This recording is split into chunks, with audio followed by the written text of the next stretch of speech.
Hi guys, welcome back to my channel. Today I'm back with another movie review. Now this movie literally just dropped today. I already watched it twice and you can find it exclusively on Netflix, and it's called We Have Egos. Let's just say it was really good. I really enjoyed it. Of course, anytime I tell you I watch a movie more than once, you already know it's good. So you definitely need to go check it out. So it stars Anthony Mackie, Jennifer Coolidge, and a couple of other eclectic cast members. So it starts off with this nice, beautiful house. And then there's this couple, I guess this white couple, like I guess they got woken up in the middle of the night and they end up leaving and ain't never returned. So now it fast forwards to a year later. In comes this all black family, a mom, a dad, and their two sons. And they move in. Let's just say the son, Kevin, he was not up for like everybody else went into the house. They was greeted by the realtor, and even when she opened the door to greet them in, she was looking kind of suspect, like. And then the guy was like, is everything okay? She was like, yeah, it's okay. So they all go into the house and she starts pulling back the curtains and showing how everything, the cleaning crew was supposed to come in and fix the house and stuff like that. So they was like, yeah, okay. So the mom got the sense of like, is there something wrong with this house? Like, why is the rating so low? Why is the price for it so low? She was like, nah, that's just the buyer's market. It'd be good. It's an old house, stuff like that is gonna happen. But anyway, she was like, yeah, okay. So eventually they start getting settled in, and it was time to eat dinner. And then Kevin, the younger son, he has like this attitude towards his dad, like his dad can't shake the feeling like what's up. So he tries to lighten the mood by putting on some music, and Kevin is just sitting there on his phone listening to some, I guess, guitarist play or whatever the case may be, because in the midst of before dinner, he was upstairs after he unpacked playing a guitar. So yeah, that's why his dad said that. But anyway, the dad tried to lighten the mood by putting on some music to get in a good, to get everybody in the fields and dancing around, having a good time. And he told him like, listen, you used to do this you should do this and have fun. She was like, yeah. So basically, he basically told him off without being too like subtle about it, like, and it really hurt the dad's feelings, because at that same time the dad took his phone from him and he made a comment like, you rather sit here and listen to these white people play. He was like, listen, the guitarist play. He was like, something Cash is the greatest, but he was like, nah, Jimi Hendrix is the greatest. And then Kevin tried to tell him like, listen, Jimi Hendrix says King Cash is the greatest. So yeah, basically dad got offended by it. I mean, he has every right to, like, he's trying to extend that olive branch out to his son just so that they could get back on the same accord, and the son is not budging. So he eventually threw his phone back at him on the table and picked up his own phone and stepped out the room. The mom had went to go get ready to clean up the kitchen, whatever the case it be, and his brother told him like, listen, what's up, man? Why you doing all of this? Anyways, so that's that. So they all get ready for bed. In the middle of the night, while Kevin is sleeping, he was awoken by a sound. So he starts going around checking and stuff like that. And come to find out, that's when he meets the ghost Ernest. He's called Ernest because of his shirt has the name Ernest on it. So yeah, so basically he records him. Mind you, the ghost is trying to make ghoulish sounds like to get him scared off, and he's basically just standing there recording, like laughing his face off like, bro, no, you gotta try harder than that. So eventually he befriends him, they talk, and he asks the ghost if he knew how to talk. He was like, no.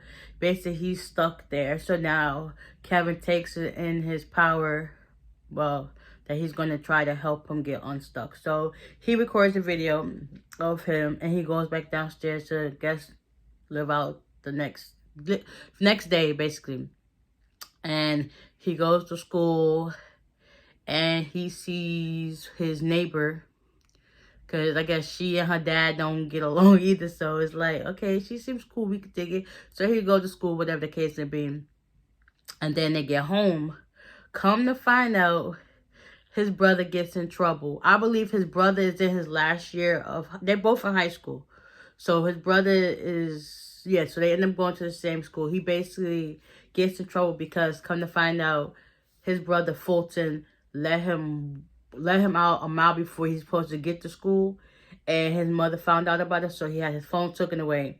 So later on that day after they got to the school, they go on about their business. Kevin goes upstairs to check the attic, whatever, and starts asking for Ernest to see where he's at. That's when he, decides that he's going to help him.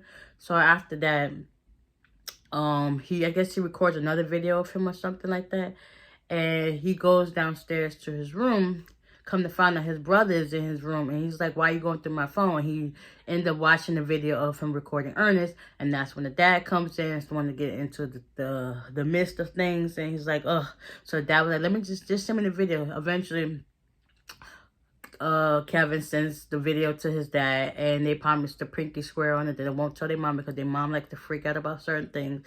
So yeah, they decide to keep that under wraps. So later on that night, the dad decides to upload that video.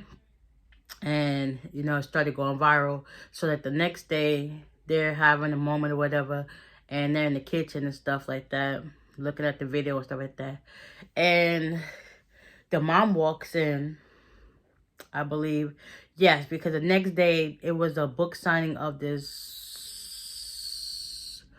doctor who basically interacts with the paranormal activity, ghosts and stuff like that. So that got word around that. So this one boy who was there for a book signing tells her about, have you seen a viral video about the ghost? And she was like, yeah. So eventually the dad's been posting a lot of videos. So that's getting attention from everybody outside, social media and everything. So they end up getting in touch with this, I would say, medium person that talks to the dead. So they wanted to interview their house and stuff like that. So they set that up with the help of Kevin trying to make Ernest seem like, you know how them ghosts be, like the spooky ones, like try to scare you off type of situation. So that happens. The dad is basically eating it all up, and Kevin, he's not going for it. He's just like, so over and sick and tired of his shenanigans. But anyway, the dad is eating it up. He's like all this publicity that the videos are going viral that he's been posting and stuff like that. So they have that medium and they try to do a interview on it. Let's just say Ernest made things way worse than what it is. The medium ended up falling out the window. And yeah, they recorded that to upload it as well. So as time goes by, I don't want to keep boring you out to death. As time goes by, the videos are going viral like within seconds of each other. Like I think one video they posted went viral, what 30,000 views in 6 minutes. That's pretty good. So anyways, as the days go on, he goes to school. Everybody starts making fun of him because now the videos are gaining more attention. So at one point, him and his neighbor, Joy, she decides to help him find information on how to see where Ernest is from. And let's just say she's a genius. Like, she got that within 0.5 seconds. Like, she got all the information. Come to find out there's no death certificate on the person.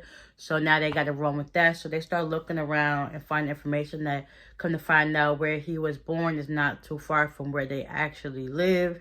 So they decide to check that out as well.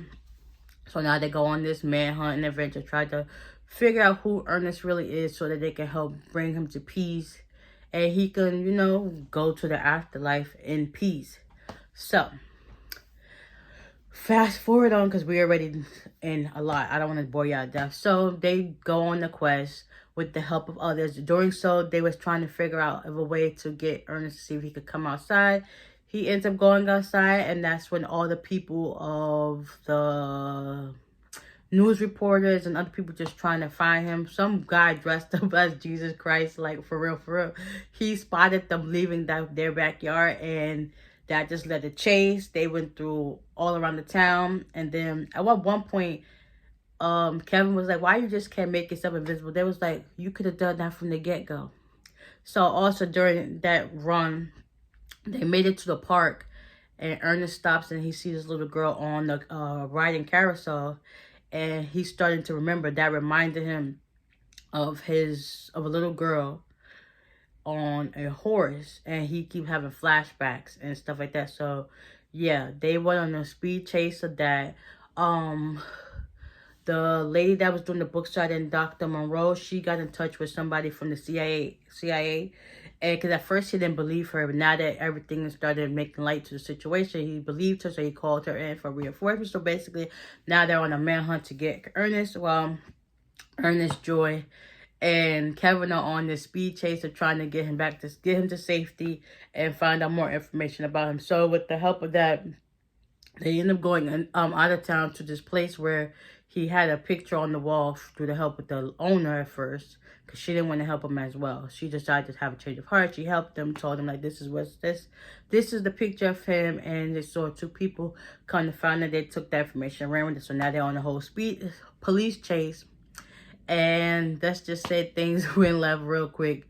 So long story short, they was able to meet the real Ernest, and the real Ernest told Kevin, the story about what really happened to the guy. Come to find out his real name is Randy something.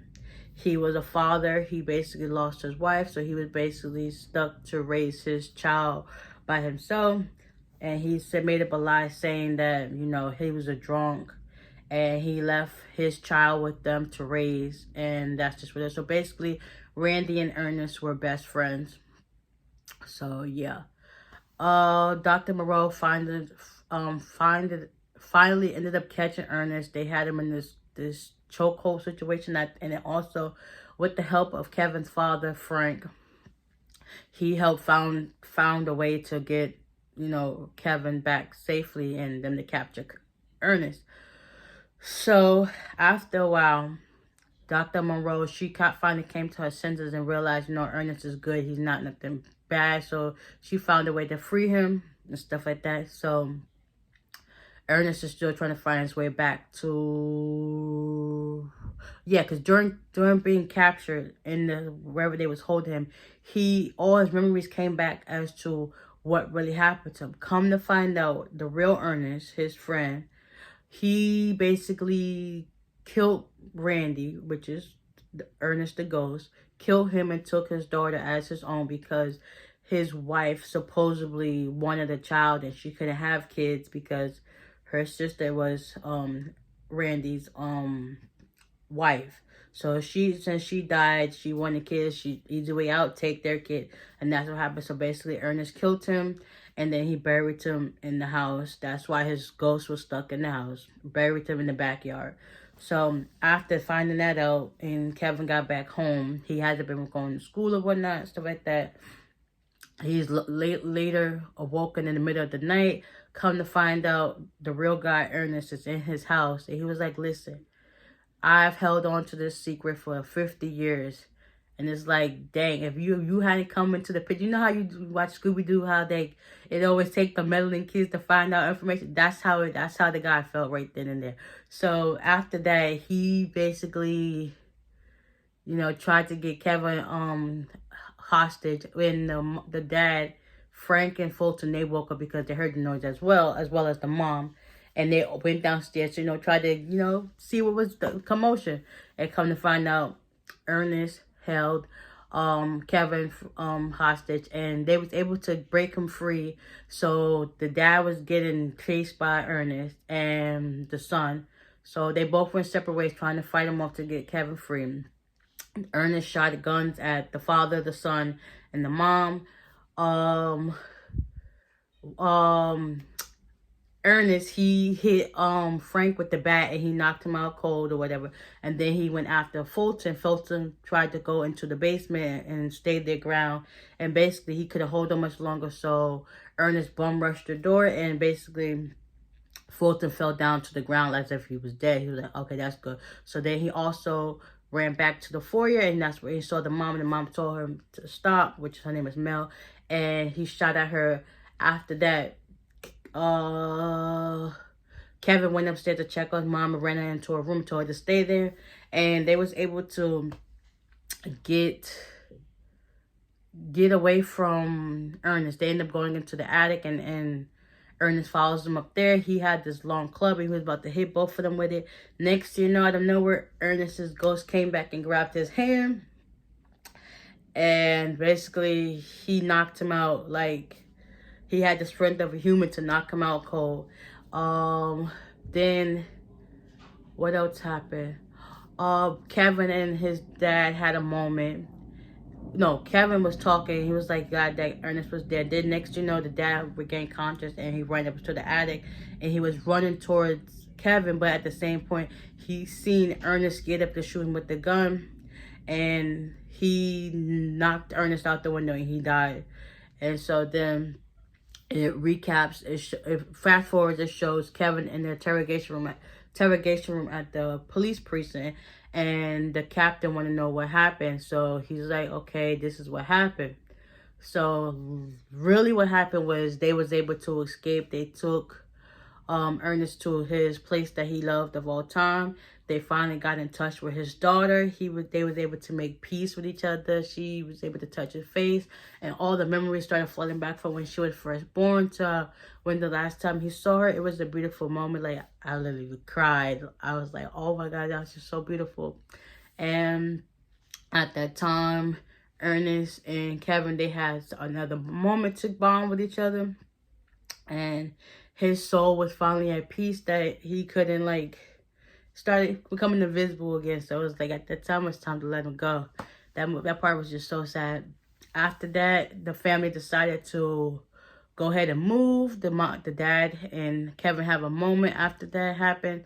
Fulton, he's, I guess, away in college. You know, I guess he was there on spring break or something like that.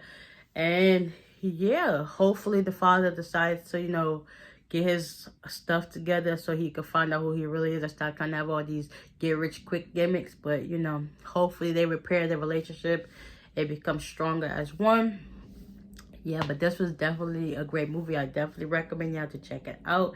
It's on Netflix. It literally just dropped today, but y'all might get this video tomorrow, which is February 25th. So it dropped February 24th. Check it out. It's called We Have It Ghost, exclusively on Netflix. I hope you guys enjoyed this movie review, and y'all check it out because you will not be disappointed. Trust me, I will never steer y'all wrong. So with that being said, I hope you guys enjoy, and I will see y'all in the next one. Bye.